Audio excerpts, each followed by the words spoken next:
The John Anik and Kenny Florian podcast. Gangsters, what's up, guys? John Anik, Kenny Florian. Oh my God! You want a podcast? Great. So you have some audio on your website that nobody goes to. Here are your hosts, John Anik and Kenny Florian. Every time I hear gangsters in the show open, I just think there's so many better adjectives, or probably more appropriate adjectives to describe at least one of the hosts of this fine program. Oh, it's good to be back in the great state of Florida. Monday, March 2nd, 2020, episode 239 of the Anik and Florian podcast. Fresh off a plane with 3 children this morning, Ken Flo. I'm not doing like the cross-country LA to South Carolina tip that you're doing that might not even be direct at times. So much respect to Team Florian out there flying coast to coast. But just nothing easy about the 3 kids on a plane. I tweeted, I think I'd rather snakes on a plane than have 3 kids on a plane and have the 3 kids be mine. Dude, I can't even imagine. That's got to be tough. That's got to be tough, man. Not easy. So thankfully, Hunter, my son, who's a year and a half, was quite good, man. You know? Yeah. Tough kid. I mean, if he gets scared, he's upset, but he's, pretty high pain threshold, and I powered through it. So, lot to get to today. It's a pay-per-view week, so much of the next hour will be focused on UFC 248, Adesanya versus Romero. And in terms of the way the middleweight champion pronounces his name, we're going to sit down with him on Thursday, and we're going to get a final answer once and for all. We have his audio file for you today. He's been Adesanya, obviously, as a champion in the UFC. Now I'm hearing him accept awards and say Adesanya. So I'm freaking out here on a Monday at pay-per-view week. A little insight into my brain right now. I mean, Kemflo, what are we doing here with this? And I remember at one point he was like, you pronounce it like Adesanya, like Adesanya. And now it's all over the place. I don't know, man. Because sometimes it's like, well, I'm going to say it how, my countrymen say it, or I'm going to say it how, the native speakers would say it, what my family name is in that country, which are 2 very different things, So, yeah.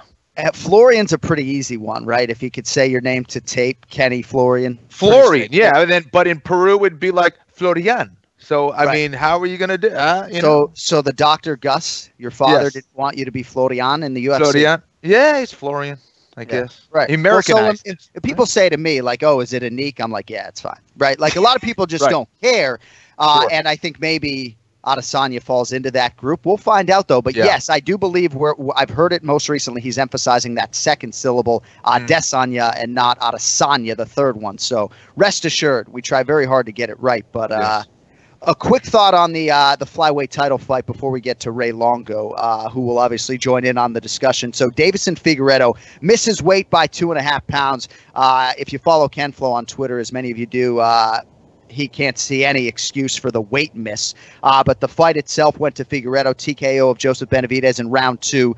Figueiredo not title eligible for that vacant belt because he missed the championship weight. So we are where we were last Monday. The flyweight title in the UFC is still vacant. I've talked about this before, and when a guy doesn't make a weight and he's 1.5 pounds or 2 pounds or whatever it is, you think, well, that's just a pound away. What's the big deal? People don't cut that weight because it's not just a pound. It feels like it's 30 pounds away after you've done a big cut. Right, and when you make that extra 2 pound cut, it does a number on your body. It does a number on your brain. Physically, spiritually, it can break a lot of guys. That's why they don't make the weight. The fact that he didn't make that weight and kind of went in there may have saved him a little bit as far as his ability to perform on fight night. That is my big problem with this. This is a guy who is a tough fighter. He's already huge for the weight class. He looks so much bigger than Benavidez. And, you got to wonder, if he did make that weight, how would that have affected his performance on fight night? And again, granted, we've all been around Joe Benavidez. We love the guy, and we're a little bit biased, but this has nothing to do with whether he's fighting him or anything else.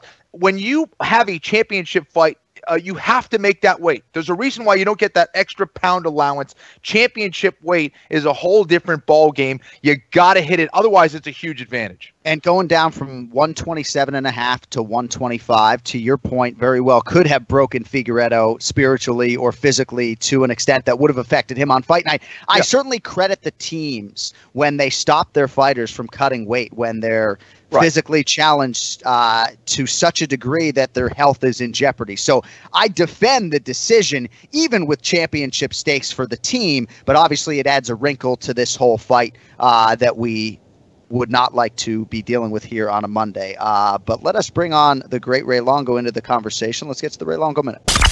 It's now time for the Ray Longo Minute. I'm gonna punch a hole in his fucking chest. That's what I want. The Ray Longo Minute. Starring Ray Longo. The John Anik and Kenny Florian podcast. Ray, always good to have you, my man, and we don't take your appearances lightly. You've been with Ken Flo when he was in the trenches through some of these terrible, treacherous weight cuts. You've documented some of those interactions that Ken Flo barely remembers. What were your thoughts when you heard the news on Friday that Davis and Figueiredo not only missed weight for the championship fight, but by a full 2 and a hook there? Yeah, I'll tell you what. I mean, I agree with Kenny 120% what he was just saying. I mean, it's a big advantage. You know, these guys aren't 300 pounds. They're 125, so that 3 pounds is way harder to do than if you're 170 pounds. You know what I mean? It's proportionally harder. And I agree also with you, with the team, making a decision. Look, the health and safety has to come first. But with that, you can't be gloating about the victory either. You can say after the victory, look, I'm happy he's healthy. He won the fight, but that's it. Don't walk around saying you're the champion, because you're really not the champion. And you're the champion of 128, if that's what you want to be, which is a weight class. You know what I mean? If you want to say you're the champion, say I'm the 128-pound champion. I like that. And for Benavidez, I would go a step further. You know, I agree with you, John, on that whole thing about the safety of the fighter. But if you ask Joe Benavidez if he would like to not cut those extra 2.5 pounds, I'm sure he would happily take that. He suffered down to make 125 pounds, and his opponent didn't. No doubt. And that's the problem. It's like this one guy who did it was not fun, made it 125. The other guy did not. And, yeah, it's about safety, but one guy did it, the other guy didn't. And I'm sure Joe didn't. It wasn't a walk in the park for the guy. Yeah, maybe next fight, Benavidez gets to come in at 128, and the other guy has to come in at 125. There you go.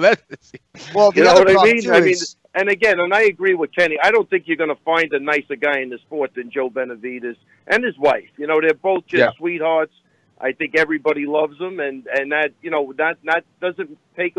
I'm not taking away anything from the guy's performance, but the weight thing was a big issue, and it's funny, man. I had a girl I trained who's Brazilian, said during that interview that Figueroa, the manager of Valige, wasn't even saying what he was saying. He was saying what he wanted to say to do damage control. She said it had nothing to do with what the other guy was saying. You could even see they got into a confrontation where I think Valige told him to shut up, or let him talk, something like that. But I think the whole thing, it just taints a division that really needed a clear winner, and with no glitches, and we didn't get it. Now we're back in limbo again.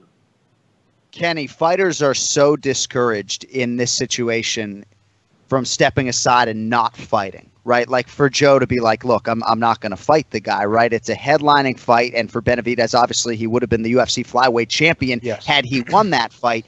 But there are promotions that are out there that if you don't make weight, you don't fight. And I'm not sure I see any solution, right? Because you shouldn't put Benavidez in a position to be roundly criticized by the fan base, and pressured by the promotion to fight, right? So you knew Joe was going to fight regardless, given what was on the line. There are a lot of layers to this. But Ray, I mean, do you think that is a reasonable scenario or solution, that if you don't make weight, you can't compete?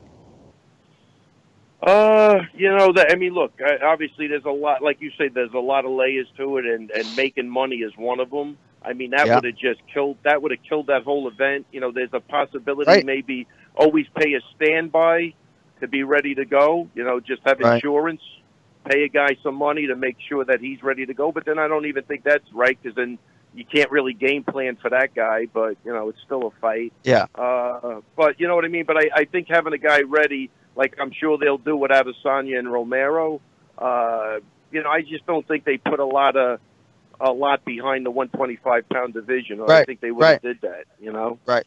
So quickly, and Kenny, you can lead on this, and Ray, I want to get your thoughts. Just quickly on the fight itself. Kenny, all due respect, you did not seem very convicted picking your friend Joseph Benavidez on the show last week. You didn't like the matchup for him, which you said off the top.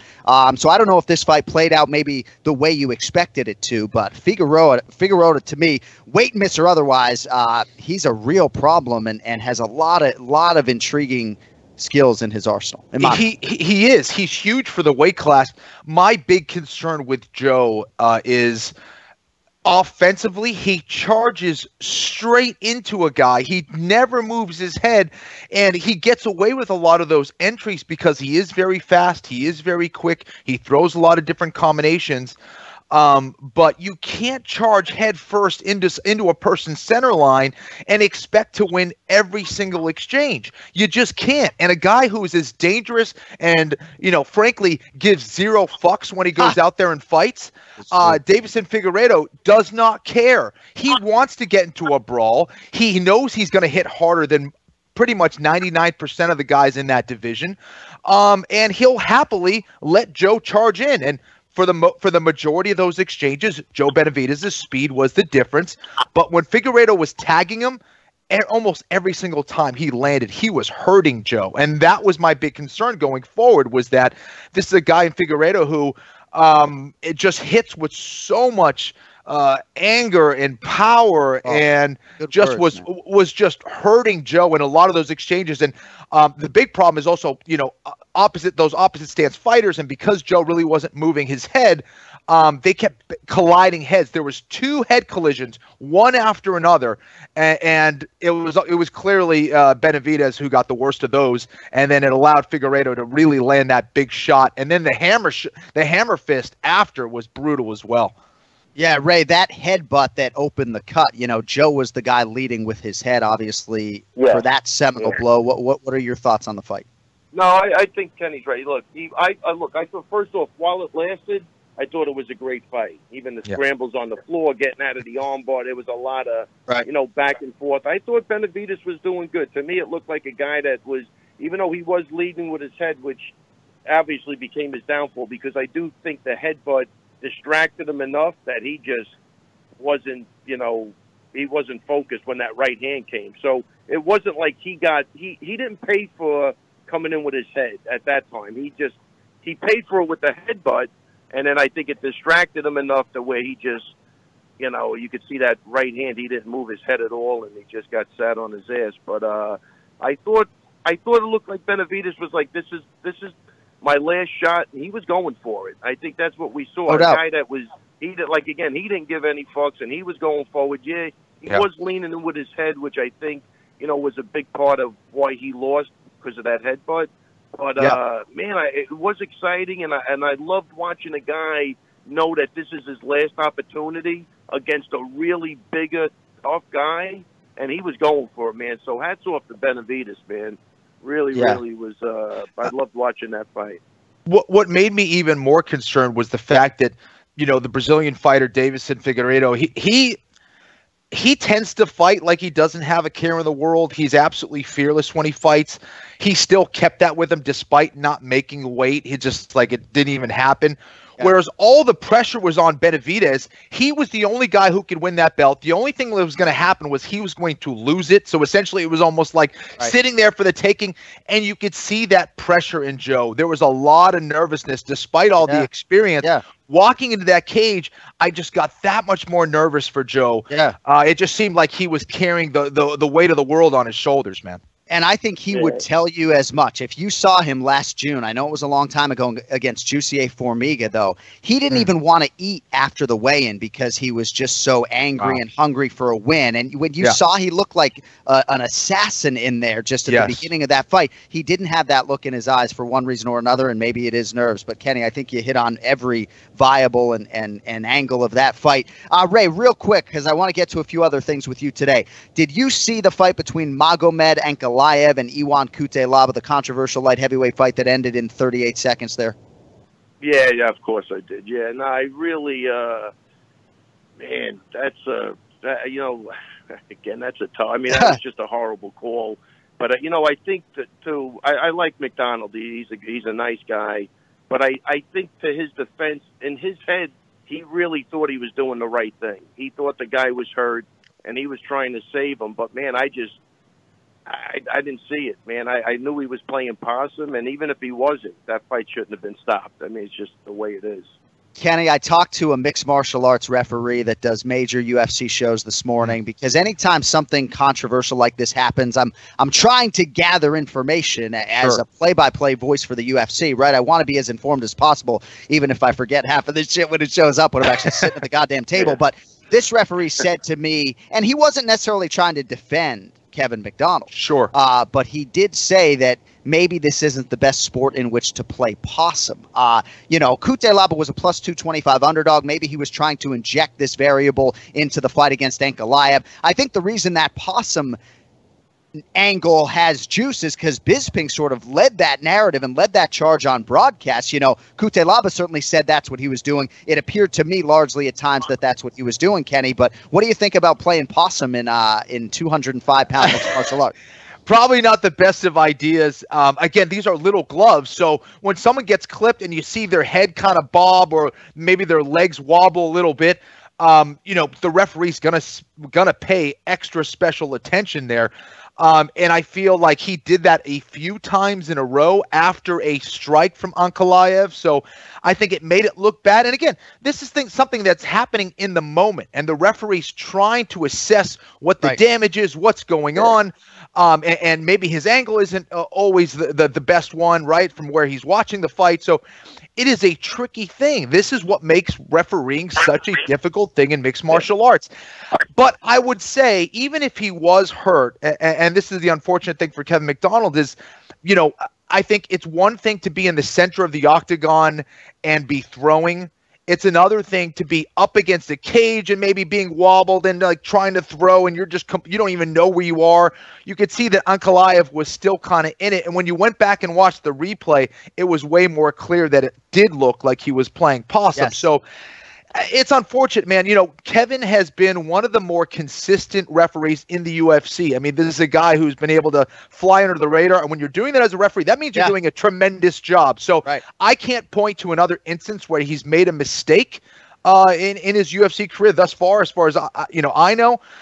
This was a mistake. It happens. It sucks because both guys were really ramping up. There was this crescendo that was building in this fight, man. That was so good.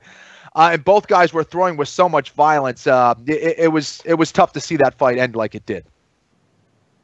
Ray, Kevin's a friend of mine. I think he would own parts of this mistake and maybe in the future show a little bit more restraint when a guy is drunk driving, so to speak, like that 3 or 4 times. But a referee, to Kenny's point, or a broadcaster, like every time we utter something, over 7 hours, it's out there. We can't take it back, right? And once he engaged, even if there was a verbal stop and Kutelaba then threw the haymaker, I think if you're the referee, you see that a guy's brain is misfiring a couple times, Ray, right? And the third time he saw his eyes maybe go or whatever, he just felt like he had to be decisive. But I think he'll probably learn from it. And the next time around, don't want a late stoppage, but maybe he would be a little bit more precise at that moment, Yeah, listen, at the end of the day, he got faked out also, really. But I think what saves Kevin McDonald is that I think his heart was in the right spot. Yeah. There wasn't, you know what I'm saying?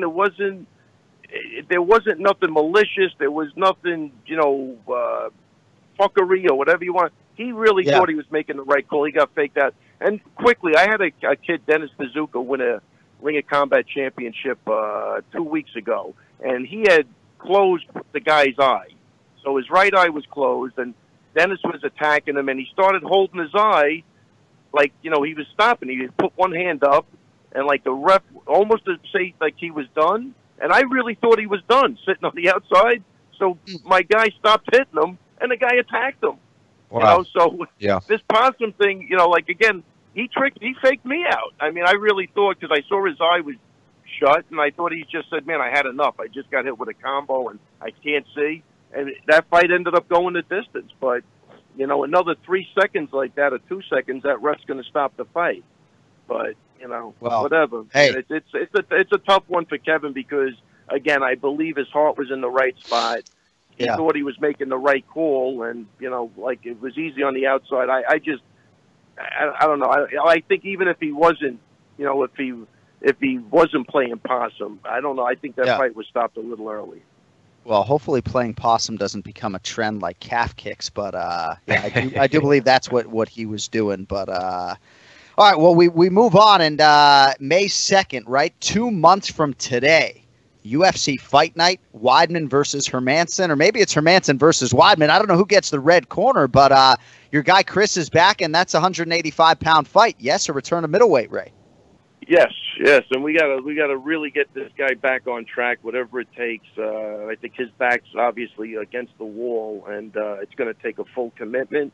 And I think he's got a good opponent, and you know, it's gonna be interesting. But you know, Hermanson's an unorthodox guy who's obviously strong, and it should make for a great fight.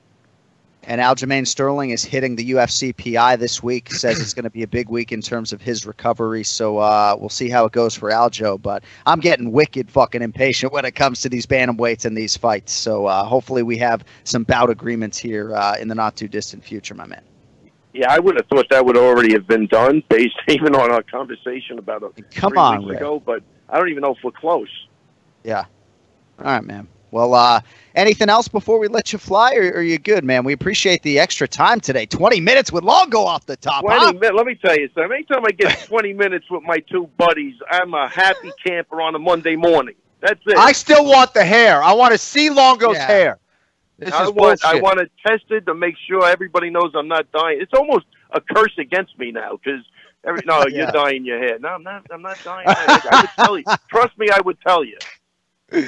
It's actually frost those tips, Ray. It's actually downright embarrassing that that coming up on the 5-year anniversary of this podcast's launch, that Ray isn't consistently on video. I got to do like a tattoo bet or something that maybe if by the end of the year maybe if by May 2nd Longo's not on video, I have to get some Longo inspired tattoo. Not committing to that tattoo, but maybe. Let me tell you something, John. If you've learned anything in the last 5 years, it's that you shouldn't be betting. That's it. I have a future ticket on the Kansas City Chiefs to win the Super Bowl sitting in my desk drawer here that begs to differ, but we'll get you out of here on that, buddy. Thank you. We'll talk to you next week, okay? All right, guys. Take it easy. Yeah, right.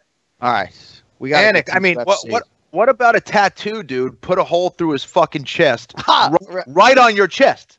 How about that? I'm not that tough. 209 took about 5 minutes. I'm not that tough for all of that. But Game Bread tattoo's coming. I want to get it on my neck. My wife would not allow that. Craig Borsari, Zach Candido probably don't want that neck tattoo either. A little makeup on there, though. All right, we got to get to the pronunciation of the week. So a lot of people reached out on TJ DeSantis' behalf, okay? Heidi Dean, who is one of my dear friends who works for the UFC, Kenny, you know HD, she texted me, TJ got it right. My twin brother, is just bows at the altar of TJ DeSantis. Right, but here's why he's 2-2 and not 3-1. I actually was going to give him the point, and then I went back and watched the Ankalaev fight. Buffer butchered it, right? He did. Respectfully. He just said, Ankalaev. I mean, whatever it was. I love you, Buff. So, but that Brendan Fitzgerald and Michael Bisping, I said, all right, if Buffer and these two guys all say Ankalaev, 3 syllables, then we'll give TJ the point. But if Fitzgerald and Bisping are both saying Ankalaev, then he's not getting the fucking point. And you know what? Yeah. The two men who were sitting there paid to really get it right, saying it multiple times during a fight, said Ankalaev. So, TJ, regrettably, you're 2-2, my man. You know I'm not listening to the file before I make the attempt, right?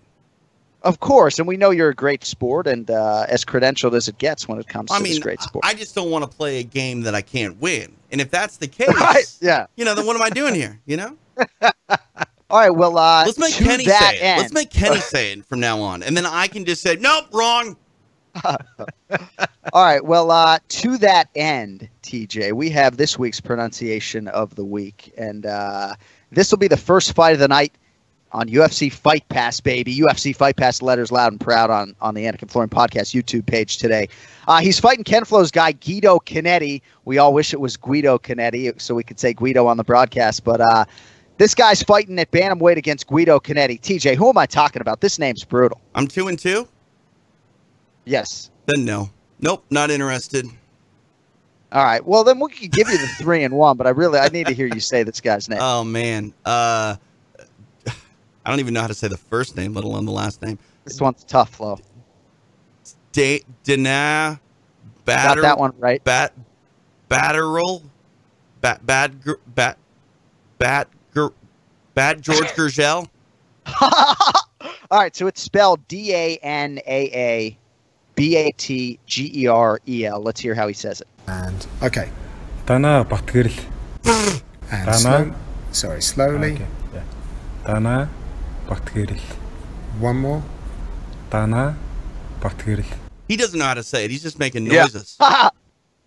So I wrote out the phonetics. I sent them to Buff and my bosses. Dana Batgeri, right?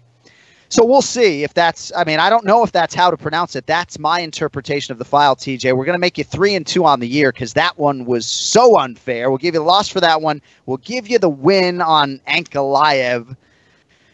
And we will move on to the. What are we making trades here? I know this is insane. But for my twin brother Jay to call me impassioned with this plea to give TJ the point, he really must have felt like we had wronged you last week. So he's a smart guy. Yeah. Oh, God damn it. What the fuck? Those are the sounds that used to come out of my fat mouth when I would cut myself shaving before I knew about Manscaped. And I got to think a lot of you out there have had to do some manscaping at some point in time. Doesn't always go off without a hitch, fellas. Good news, though. These manscaping accidents, truly a thing of the past. Let me grab my lawnmower 3.0 right here. See the LED light. This thing is absolutely incredible. They spent 18 months redesigning what is the greatest below-the-waist trimmer ever created. The new and improved Lawnmower 3.0 features a brilliant cutting-edge ceramic blade to prevent accidents. It allows for a much more quick and efficient trim, largely because you're no longer worried about cutting your balls. Premium product here, folks. LED light you saw there for more precise trimming. They've upgraded the motor. Battery lasts up to 90 minutes. Rapid charging dock, sleek, powered by USB, which makes it super easy to use.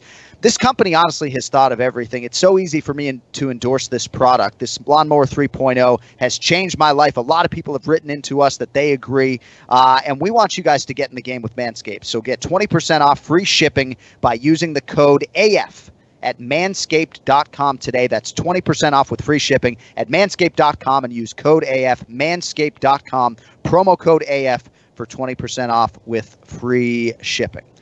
All right, main event challenge is now tied. Let's get to the picks. It's the main event challenge. Anik. The time is most definitely now. Florian. I finish fights! I'm going to do everything possible to win. The main event challenge. The John Anik and Kenny Florian podcast. All right, so it was Nick Contreras, our John Anik MMA Charity Challenge winner, repping Team Anik last week, and it's a 3-1 week for Team Florian. That has us tied at 23 apiece. You know, Contreras has got to feel kind of screwed or hosed a little bit. Maybe just shortchanged on that Cutelaba plus 225 pick, given what happened there. But nonetheless, we're tied at 23, and a big week is upon us. Ian Parker is back for the pay-per-view. What's up, kid?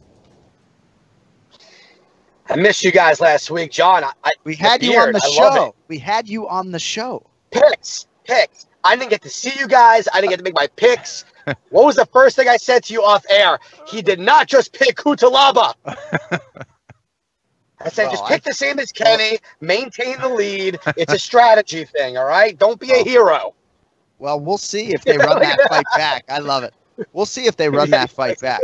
You know what's interesting, too, is it stands to reason, and we touched a lot on it, Ian, so I won't go too far down that road with you. But one thing that's interesting, Kenny, is that Ankalaev and Cutelaba are both going to make more money because of this, right? Because if they run it back in 6 weeks or sooner, you know what I mean? It's like, so Ankalaev's getting his show money, his win money, and he gets to fight the same guy probably in a couple months. So not all bad for the fighters, even though Cutelaba is not a guy you want on your bad side, I can assure you. All right.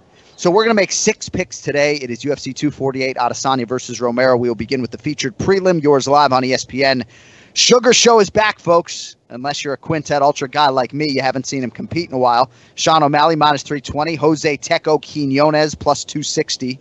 First appearance for O'Malley since UFC 222. That was 2 years ago, March 2018. 8th UFC start for Teco, who's a pretty good fighter. He's won 5 of his last 6 under the radar. Ian Parker, who do you got here? He is a good fighter, but I would not want to be on the opposite side of a very hungry, very probably impatient Sean O'Malley at this point. I just think Malley's reach, I think his creativity on the ground, if it gets there, will be the difference. I like that he did that grappling competition. I actually watched. I was impressed with him. You know, I feel like he's been training and training. I don't think he's definitely been smoking weed, but I don't think he's been doing nothing and smoking weed. So yeah. I'm going to go with Sugar. Yeah, I'm going to go with Sugar Sean this week. I'm a little surprised he's that heavy of a favorite, though, like betting-wise, being out for so long, but I still like him this week, so I'm going to go with Sugar Sean for the win. Kenny, I know this isn't like the enunciation and the pronunciation podcast, but like you can't just drop the O and call him Malley and not register on TJ's radar. Do you understand, Ian? You know how much love I have for you, but you just called him Malley. Low hanging fruit. Low hanging fruit. Time out. I speak very fast, so you probably just didn't hear the O. Listen, if I'm going to fuck up a name, it's not going to be like that. And TJ didn't come in, so you know he's waiting. Low-hanging fruit, and every once in a while, I just figure I shouldn't derail the show because you're an idiot. So, oh god. I mean, I wanted to let it go, and I heard a Malley, and anyone who's watching the video saw me smile. Oh, so you talked too quickly, and somehow that's our fault. No, the record will back me up.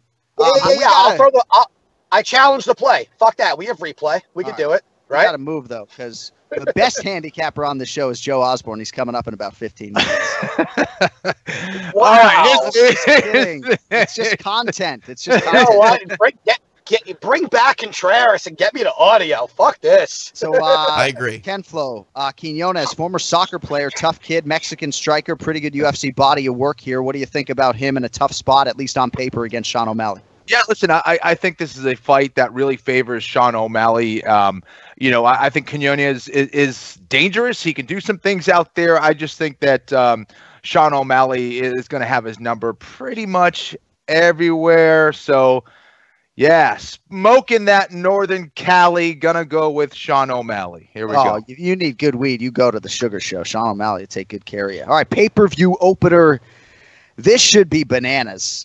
Great matchmaking here, at welterweight. Alex Cowboy Oliveira, minus 145. Max Payne Griffin is plus 125. You know, Griffin has fought a very tough UFC schedule, Ian, thus far, and maybe that's why he hasn't won 2 straight in the octagon. 9th UFC appearance here. He's a hard guy to put away. Great cardio, loves to fight. He's gone 25 minutes 4 times as a pro. Last 6 have gone the distance. A lot of film on Griffin. What do you think about him here against the Brazilian Cowboy Alex Oliveira? I think his biggest advantage or his key would be the cardio against Oliveira, who does not have a great gas tank. However, it just concerns me because the guys who he's lost to, I don't think are anywhere near Oliveira's level, who Oliveira has fought on a competition standpoint. You know, it's fun to take shots at underdogs here, but I just think Oliveira is better everywhere. You know, I don't necessarily think he's going to knock Griffin out, but ground game, he's better. You know, I think his striking, as long as Oliveira doesn't get wild and try to get into a crazy exchange, if he could stay composed and really utilize his ground game, I think he has this. So for the moment, although I don't like it, this is a risky fight. This is a lot harder to pick than people may assume. I'm still going to take Cowboy Oliveira here. Ken Flo, can you hear Gustavo Lima blaring in your head right now as Alex Cowboy Oliveira gets set to make another walk? You know, he's kind of an acquired taste, I think, for a lot of people. He was 9-3 in the UFC at one point before this recent 3-fight skid. Gunnar Nelson, Mike Perry most recently. He lost a unanimous decision to the returning Nicholas Dalby. Could be fighting for his job here, Kenny. What do you think about Alex Oliveira against Max Griffin? You know, this is a difficult one. I think Griffin is more of your traditional orthodox striker. Oliveira, very unorthodox in his approach. He's got a weird rhythm to him. I do think Griffin can definitely win this fight. I just think that Oliveira has a tendency of making things nasty out there, even for guys like Gunnar Nelson, you know, who typically can stick to a game plan and keep it pretty technical. But Oliveira can find a way to drag them into these wild fights. And I think Oliveira is going to be able to do this against Max Griffin. I like Oliveira here to win this fight. All right, also at welterweight, boys, the oncoming force that is the Leech, Li Jingliang. One of my favorite people on this roster, despite the language barrier. I got so much love for the Leech, has such a big heart. He's the -175 favorite here. He'll try to keep the momentum going with a fourth straight win against the +155 underdog, Neil Magny. Ken Flo, why don't you lead us here? What do you think, the Leech or the 20-time UFC veteran Neil Magny? Geez, this is another tricky fight. It is a tough well-matched fight. I myself would like to see Magny establish his jab, keep Jingliang on the outside, and then look for takedowns. Try to put him on his back and see if he can, control him, slow him down, look for a submission there. But I just don't see it happening. I think Li Jingliang is going to get the win here. I see him hurting him on the feet and maybe getting a late TKO. Ian, Neil Magny, idle since he was knocked out by Santiago Ponzinibbio. That was all the way back in November of 2018. But that obviously is not the narrative on his career. He has been a workhorse, and he's found a recipe for success in the octagon, despite, at least on paper, coming off the Ultimate Fighter, not being a guy who people had high expectations for. 14 UFC wins. That's more than Ken Flo, my man, And a lot of that, 5 in a full year in 2014. What do you think about this fight here, Neil Magny, Li Jingliang? But was he the most popular fighter over Anderson Silva for 11 months? I don't think so. Last time I checked, he didn't fight after Anderson Silva, but whatever, twice. And was he ever a dark, untelevised main event fight like Kenny? I don't think so. So here's what I'll say about Neil Magny. I think one of the things about Magny that made that recipe for success, like you spoke about, was, I guess, kind of the unexpected surprise of him. He was so unassuming, after the show. His range, the way he used it, he was very good all around. That fight against Hector Lombard was crazy. His cardio also. However, I think he's at a real disadvantage coming off of a long layoff. When you fight as much as he was doing, you get in your own rhythm. He was finding success. The Leech is no joke. After that last fight, I am all about the Leech. John, I see why you love this guy. I think the power here is going to be the difference maker. I don't know if Magny, who was once able to handle it, I don't think he'll be able to handle the power. To Kenny's point, you got to put Leech on his back in order to take away that situation. I don't see that happening either. I think his takedown attempts are way too predictable, and I think the Leech comes out victorious in this one. So I'm with Kenny here as well. All right, next up on the pay-per-view featured bout at lightweight. This fight was made once before last July in Sacramento. Beneil Dariush pulled out of the fight 6 days out. Saturday night, it shall be done. The recently married Beneil Dariush -165, Drakkar Klose +145. IP, who do you have? This is a tough fight. This is a really tough fight to pick on a betting standpoint. I really don't like either one. It's too close everywhere. But here I'm going to roll with the underdog. I'm going to go with Klose in this one. I think his leg kicks could be the difference. I think with Dariush, when he first came to the UFC, his wrestling, was really something he utilized. He has not been able to establish that a lot lately, and I think that's why he's been a little inconsistent. I don't love him in the, again, this is so tough. I just think that in order for Klose to win this fight, he cannot be as hesitant as he was in his last fight against Giagos. Am I pronouncing that one correctly? Probably not. But I'm just going to throw it out there. I know I'm not going to pronounce 98% of these guys correctly, but I'm going to go with Klose. I think the leg kicks, I think his wrestling will prevent the takedowns, and I think he's a better striker. So he's also really scrappy. He's tough. I like him in this one if I had to pick. So.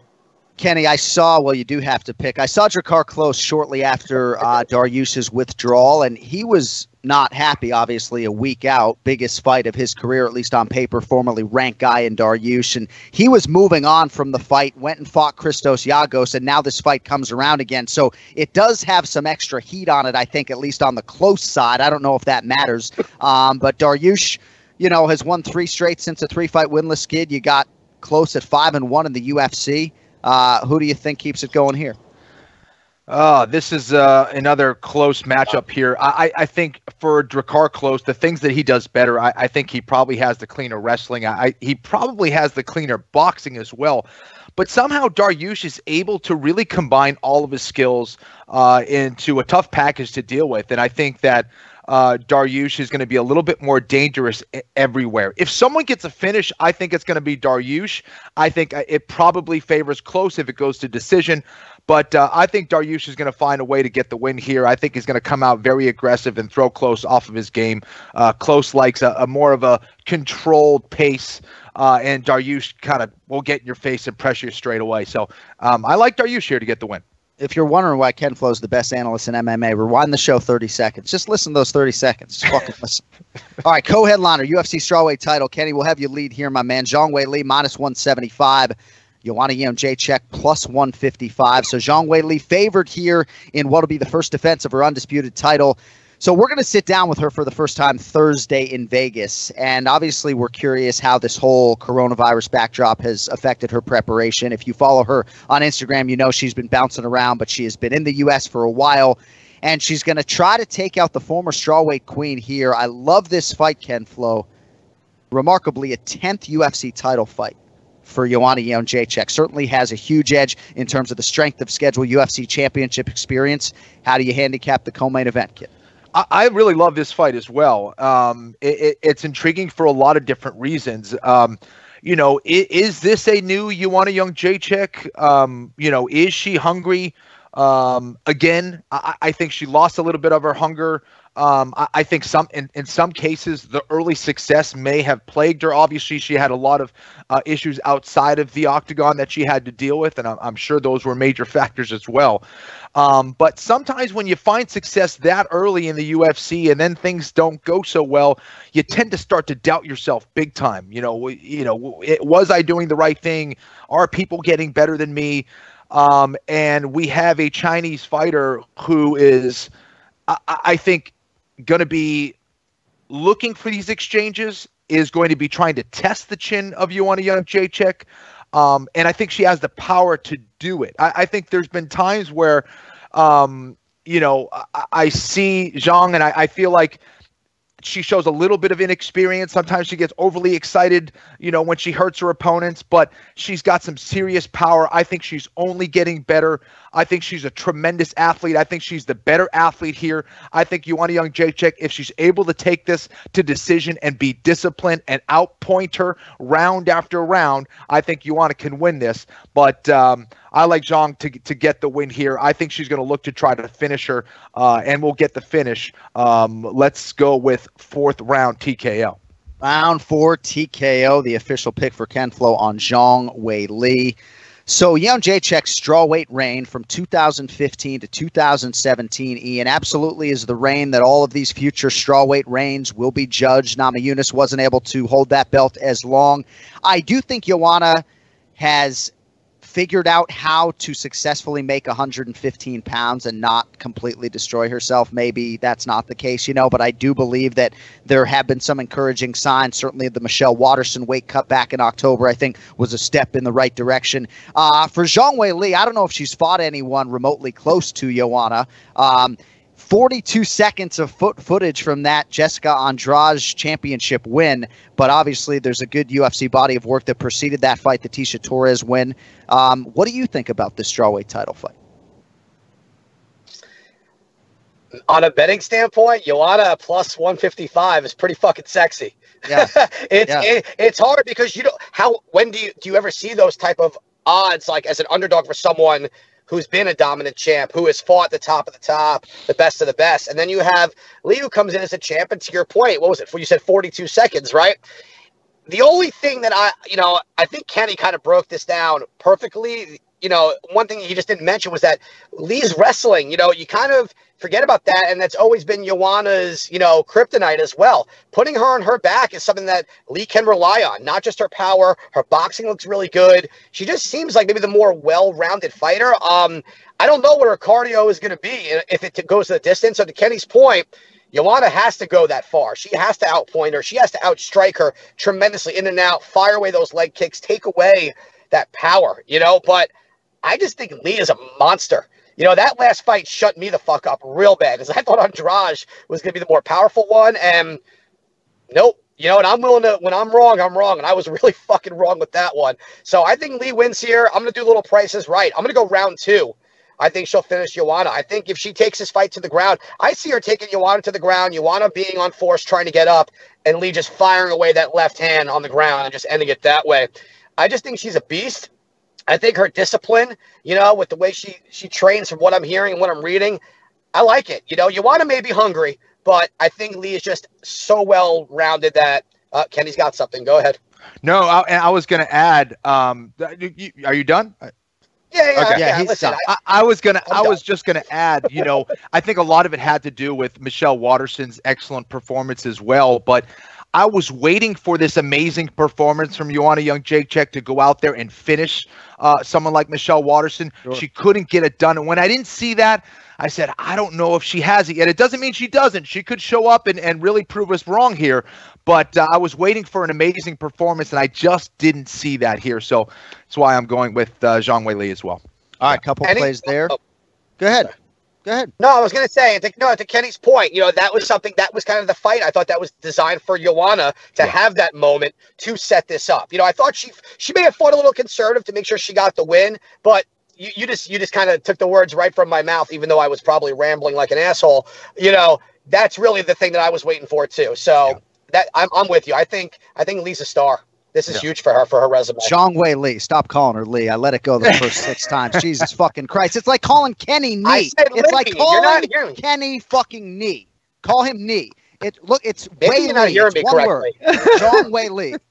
Main event for the undisputed UFC middleweight championship. This will be the first official defense for Israel Adesanya. He doesn't see it as such because he had that interim belt going into the Whitaker fight. But first official defense, he's the -275 favorite against the ageless Yoel Romero, who comes back +235. All credit to Izzy for taking a page out of Khabib Nurmagomedov's book and perpetually asking for the toughest fights. If Paulo Costa is hurt, I want Yoel Romero. I want that scalp on my resume. Ian Parker, how do you see the main event playing out this weekend? If we were talking 2 years ago, I would go Romero because he actually used his wrestling. But he doesn't seem like that guy anymore. He wants to land the flying knee. He wants to brawl and land the knockout. Against Paulo Costa, he only went for a couple of takedowns, got them, stood back up, and just didn't try again. Adesanya is just, I think his evolution in his young career in the UFC has just been unbelievable. His takedown defense, he's just so good. And I just don't know if I just think I think he wins this fight. I don't think he's going to finish Romero. Romero is obviously very tough to finish. And if this just becomes a kickboxing fight, I think it's pretty obvious that Adesanya has the edge here. Just Romero, listen, he's a frightening individual. Power for days. He's a freak. The guy is just, watching him, his eyes, the facial expressions, it's like nothing phases him. But I also don't think he really thinks logically, like in the fight. His IQ, like he throws it out the window. It's so inconsistent. So I like Israel Adesanya here. I'm going to go by decision. I just don't think he plays into Yoel Romero's game at all. He doesn't fight emotional like Romero does. So I got Izzy. Ken Flo, Yoel Romero's last 4 fights, 1-3, lost to Robert Whitaker, UFC 213 in 2017, one of the best fights I've ever seen. Then he knocked out Luke Rockhold in Perth. That was February 2018. He wins the interim middleweight title fight, but he had missed weight, so no belt for him. Next fight then, rematch for the undisputed title. That was UFC 225, June 2018. Missed weight again. A lot of people thought he won that or did enough to win that Whitaker rematch, but then was on the wrong end of a split decision there, beaten by Paulo Costa at UFC 241 last August. So it's 2 straight losses on paper, but still as dangerous and seemingly as motivated as any middleweight in the world. That's why Adesanya wants the fight. I flew back from Houston with Romero. He is carrying himself very lean. I know that doesn't guarantee that he's going to make weight on Friday, but tremendous fight. I know you and Izzy go way back. The floor is yours. Who wins the middleweight title fight in Vegas? Well, let's see if Romero can make champ weight. I think that Izzy sees something very clear, and that's why he wants this fight. Not only does he want to prove himself, but I do think he sees a vulnerability in Romero's game. What is that vulnerability? I think there's a few things. First, Romero is a little too stiff. Everyone talks about him being this physical specimen, and he is. He looks like one.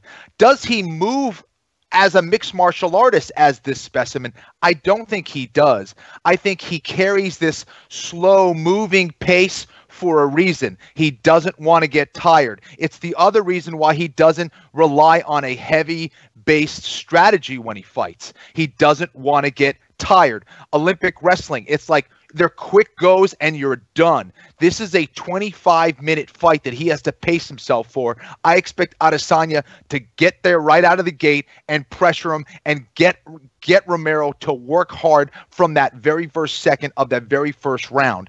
I think Adesanya's game plan is to go heavy early, look to take him out late in that fight in a 4th or 5th round TKO. Can he do it? Yes, I believe he does. I think he's got the skills. I think he has the variety of skills. You look at the intelligence of how both of these guys approach their fights and how they execute their game plans. Romero tends to get a feel for the fight. Adesanya does that as well, but he also has a very clear game plan and approach. He knows exactly what his opponent is going to do at all times. That's why he's getting these, tremendous performances. That finish over Whitaker, I thought, was a stroke of genius. The way that he knocked him out, he knew exactly what Whitaker was going to do. He was leaning back, expecting that hook trade. He landed first, got the finish over a tremendous champion in Whitaker, who beat Romero not once but twice. I like Adesanya here to get a TKO or knockout in round 4. I think this is going to be a tremendous fight. I'm excited for this one, and I think Adesanya definitely has that special star quality, and this fight is going to take him up yet another notch. He said, I'm going to fry him. I'm not going to slow cook him. We'll see if he can get him out of there. Ken Flo says round 4.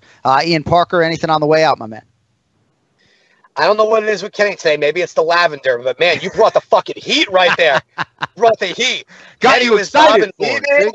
He was all over that screen right there. He came ready. Kenny made championship weight. He's fucking ready to go this week.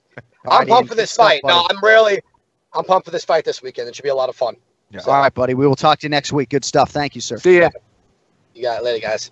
All right, Adesanya versus Romero. 4 or 5 sleeps away. I just can't wait, And it's funny because when Adesanya says I'm going to fry him and I'm not going to slow cook him, right? It's like I feel like if I was allowed to bet on this stuff, that would be something that I'd be like, maybe be under 15 minutes. We'll see.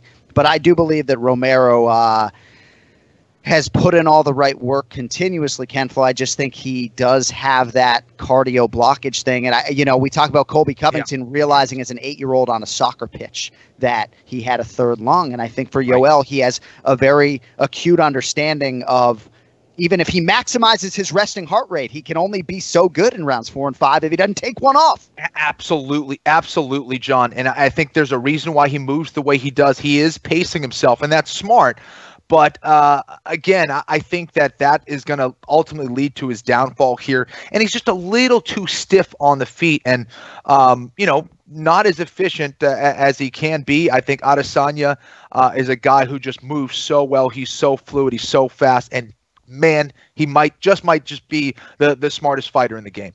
All right, well, we are going to get a third and final opinion on this main event between Israel Adesanya and Yoel Romero. Let's get to the pick to click. Time now for the pick to click. The pick to click. All I have to do is bet on the winner, and I'll never lose. The John Anik and Kenny Florian podcast.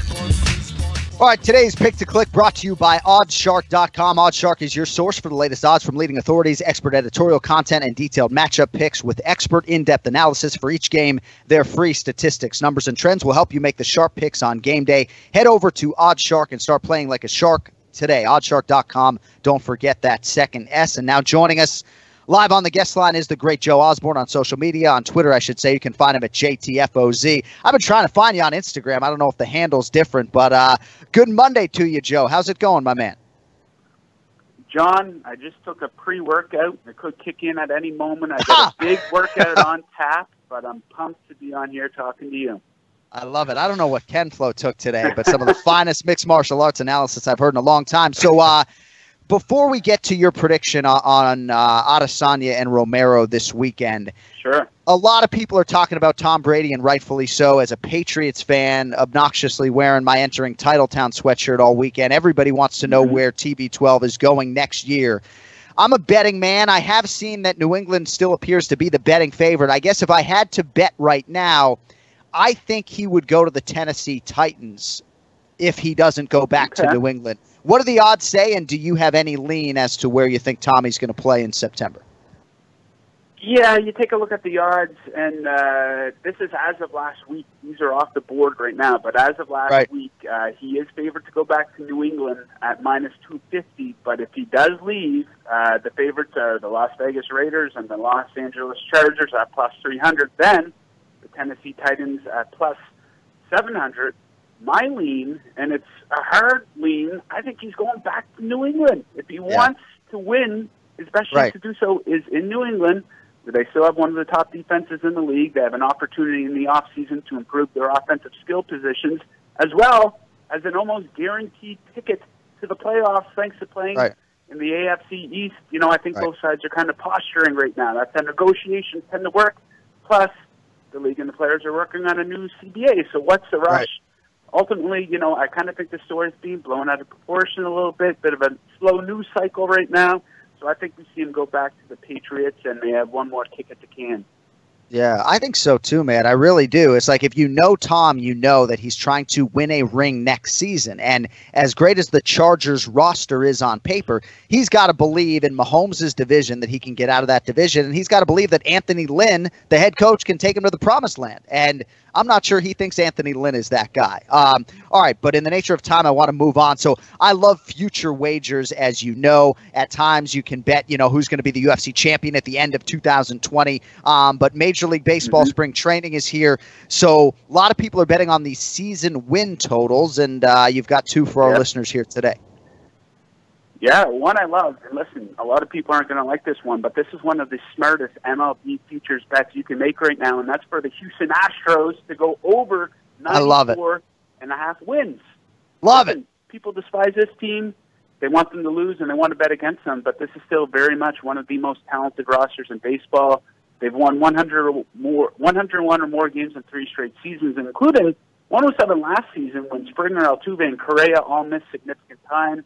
You know, they don't play in the greatest division. They went 56-20 within the AL West last season. And they also had a great road record where they didn't have that little camera in the outfield to tell them what pitches are coming. So I think they're still going to have a pretty good season and, you know, flirt with getting to that triple digit 100 again. Favorite under bet, Pittsburgh Pirates, 69.5. Really low number, but keep in mind, they won just 69 games last season. They play in a very competitive division where 4 of the teams have a realistic chance of winning. The Pirates are not one of those teams. They're going to be a punching bag for the rest of them. They had an atrocious second half, 25-48. Did nothing to improve a roster that was in the bottom third of both runs scored and ERA, so I like under for the Pirates. Yeah, I like that. I knew you were going over Houston. I knew that was coming. All right, so for our listeners, I think they want to know, as a credentialed handicapper on your level, Israel Adesanya minus 275, Yoel Romero plus 235. Our 2 resident guys, Ken Flo and Ian Parker, they like Israel Adesanya to win this fight. How do you see the main event? Do you see any value at all on that Yoel Romero side? I do. You know, in terms of who wins, I'm in no rush to bet against Adesanya. But from a betting value perspective, the value's on Romero. His only losses in the UFC came on the wrong end of some very close, razor-thin decisions. And who knows, a different set of judges in those fights, especially the Robert Whittaker ones. He might be wearing the strap today, so he's probably one of the best guys not wearing a belt today. However, my best bet for this fight is for the fight to go to decision at plus 175. We know Adesanya has never been finished in his MMA career. Romero only been finished once, way back in 2011 in Strikeforce. Neither man easy to put away. We've seen each eat a lot of big shots and stay on their fight. I think we get a similar fight to Adesanya versus Gastelum. So fight goes to decision. Looks like a pretty good spot, especially at plus 175.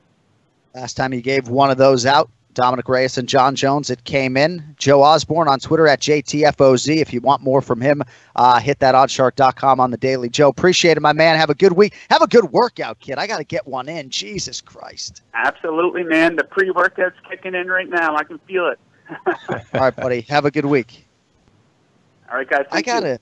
I need like some workout enhancer, you know? It's like maybe a little caffeine. But yeah, you're a coffee guy, right? Do you drink coffee? Yeah, coffee. Not necessarily right before the workout, Ronda Rousey style, but maybe that's what I need to do. Yeah. And if you haven't done well, right, that helps. Eventually, probably that testosterone probably be an option. All right, if you haven't done so already, hope you will check out the show in video form. finally launched a YouTube channel a few months ago. Please watch, subscribe at your leisure. And next Monday, we are right back with you. We'll recap UFC 248. Will Yoel Romero finally break through and bring American Top Team another undisputed UFC championship? Find out Saturday night on pay-per-view, prelims prior on ESPN. Thank you to our guests, Ray Longo, Ian Parker, Joe Osborne. This has been a TJ DeSantis production. We shout out Mike Heck on the video side. Ken Flo, great stuff today, from the lavender sweatshirt to some of your breakdowns. You can be sure I'll be listening back to that in my room on Friday night as I prep for this big one. See you next Monday, kid. Have a good class. MayRockyBJJ.com. Noon, teaching at noon today. Is that right on a Monday? Yes, sir. On my way right after this, dog. All right, get out of here. We'll talk to you guys next week. Until then, don't text and drive. Enjoy the fights. Yo, fucking later.